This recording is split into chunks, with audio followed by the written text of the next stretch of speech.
দেশের আকাশে পবিত্র জিলহজ মাসের চাঁদ দেখা গেছে। 17 জুন সোমবার পবিত্র ঈদুল আজহা পালিত হবে।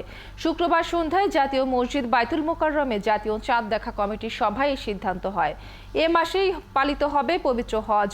ঈদুল আজহার তারিখ নির্ধারণ ও হিজরি 1445 সনের পবিত্র জিলহজ মাসের চাঁদ দেখার সংবাদ পর্যালোচনার জন্য সন্ধ্যায় বাইতুল মোকাররম জাতীয় মসজিদে এই বৈঠক হয়। ধর্মমন্ত্রী ফরিদুল হক খানের সভায় সভাপতিত্ব করেন। গতকাল সৌদি আরবে জিলহজ মাসে চাঁদ দেখা যাওয়ায় 16 জুন সেখানে ঈদুল আজহা উদযাপিত হবে। ত্যাগের মহিমায় মুসলমানরা আল্লাহর সন্তুষ্টি লাভের উদ্দেশ্যে পশু কোরবানি করবেন। শুক্রবার সন্ধ্যায় বাংলাদেশের আকাশে পবিত্র জিলহজ মাসে চাঁদ দেখা যাওয়ার সংবাদ পাওয়া গিয়েছে। আলহামদুলিল্লাহ। এমত অবস্থায় আগামী 25শে জ্যৈষ্ঠ 1431 বঙ্গাব্দ 8 জুন 2024 খ্রিস্টাব্দ শনিবার থেকে 1445 হিজরি সালের পবিত্র জিলহজ মাস ঘোষণা শুরু হবে।